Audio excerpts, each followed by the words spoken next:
Hi అండి. Welcome to Renuka వంటలు. ఈరోజు వీడియో వచ్చేసి కాకరకాయ కారం అండి. పేరు అనుకుంటేనే నోరూరిపోతుంది కదా! అంత కమ్మగా ఉంటుంది మరి. ఈ కాకరకాయ కారం చిన్న చిన్న కాకరకాయలతో కాయలు కాయలుగా ఫ్రై చేసుకొని తింటే సూపర్‌గా ఉంటుందండి. అలాగే ఈ కాకరకాయ కారం రైస్‌లో కూడా బాగా కలిసేటట్లుగా మనం ఎలా ప్రిపేర్ చేసుకోవాలో క్లియర్‌గా చూపిస్తాను. మనకు కారంలా కాకుండా రైస్‌లో కూడా కలవాలి. అప్పుడే అది టేస్టీగా ఉంటుంది. దీనికోసం ఇలా చిన్న కాకరకాయలు తీసుకోండి. ఇలా చిన్నవైతే కాయలు కాయలుగా మనం ఫ్రై చేసుకోవచ్చు.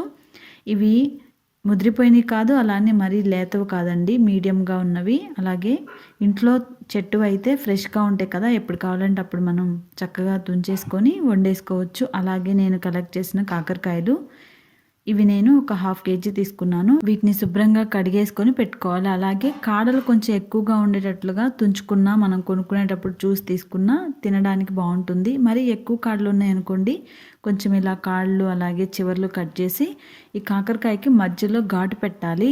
ఇలా పెట్టడం వల్ల లోపల వరకు కూడా బాగా ఫ్రై అవుతుంది. అలాగే కాయ లోపల పుచ్చేమన్నా ఉందా అని మనకు తెలుస్తుంది. ఒకవైపే కాకుండా రెండు వైపులు అలా కూడా పెట్టుకోవచ్చు. ఒకవేళ మీ దగ్గర కాయలు చిన్నవి కాకుండా కొంచెం పెద్దవి ఉన్నాయనుకోండి, హాఫ్గా కట్ చేసుకున్నంటే ఒక్కొక్క ముక్క 2 ఇంచెస్ ఉండేటట్లుగా కట్ తీసుకున్నట్లయితే ఈ కారం అనేది టేస్టీగా ఉంటుంది. కాయ అనేది తినడానికి సాఫ్ట్గా టేస్టీగా ఉంటుందండి. ఈ విధంగా ప్రిపేర్ చేసుకోవాలి. నేను తీసుకున్నవి చిన్న చిన్న అంటే 2 ఇంచెస్ కాయలే కాబట్టి నేను డైరెక్ట్గా కాయలే తీసుకున్నాను. ఈ విధంగా కట్ చేసుకొని శుభ్రంగా కడిగి పెట్టుకోవాలి. ఇప్పుడు వీటిని ఫ్రై చేసుకోవడం కోసం 3 టేబుల్ స్పూన్ ఆయిల్ వేసుకొని ఆయిల్లో సరిపడా వేసుకోండి. మనం కాకరకాయలు ఎక్కువ ఉన్నాయని చెప్పేసి ఎక్కువ ఆయిల్ తీసుకొని ఫ్రై చేసుకున్నాం అనుకోండి, కాకరకాయల్లో చేదు ఆయిల్లోకి వస్తుంది కాబట్టి ఆయిల్ దేనికి పనికిరాదు.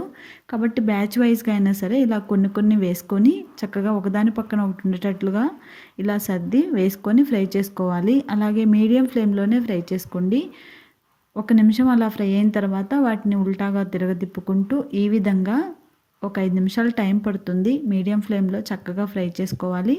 ఎప్పుడైనా కాకరకాయని సన్నటి సెగపైన లోపల వరకు కూడా ఫ్రై అయ్యేటట్లుగా మనం చూసుకున్నట్లయితే చేదనేది ఉండదు.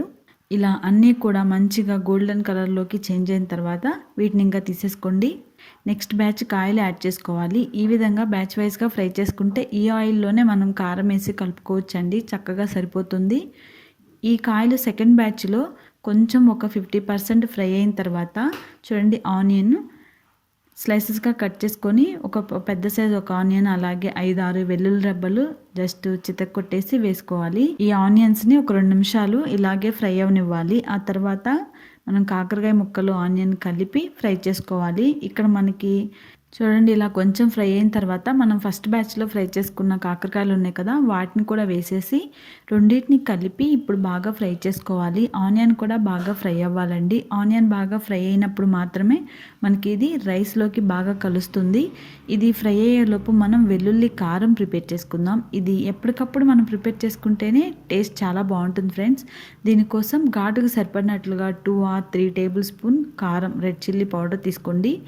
అలాగే ఒక హాఫ్ స్పూన్ సాల్టు, అలాగే ఒక హాఫ్ స్పూన్ జీరా, ఒక 5-6 వెల్లుల్లి రెబ్బలు తీసుకోవాలి.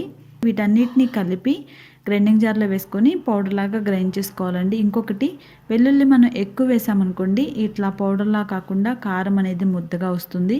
కాబట్టి సరిపడా వేసుకోండి. ఈ వెల్లుల్లి కారం రెడీ చేసుకునే లోపు చూడండి, మనకి ఆనియన్ అనేది ఇలా ఫ్రై అవ్వాలి. ఇప్పుడైతే మన కాకరకాయలు ఆనియన్ అన్నీ కూడా ఈక్వల్గా చక్కగా ఫ్రై అయ్యాయి కదా. ఇప్పుడు కొంచెం ఆయిల్ మధ్యలోకి ఉండేటట్లుగా ఈ ముక్కల్ని పక్కకు అనేసి దీనిలో 2 రెబ్బలు కరివేపాకు అలాగే వెల్లుల్లి కారం వేసేసుకొని లో ఫ్లేమ్లో 1 నిమిషం ఇలా మిక్స్ చేసుకుంటూ ఫ్రై చేసుకోండి. చాలండి. కారం వేసిన తర్వాత సెగ ఎక్కువ ఉన్నా కారం మాడిపోతుంది.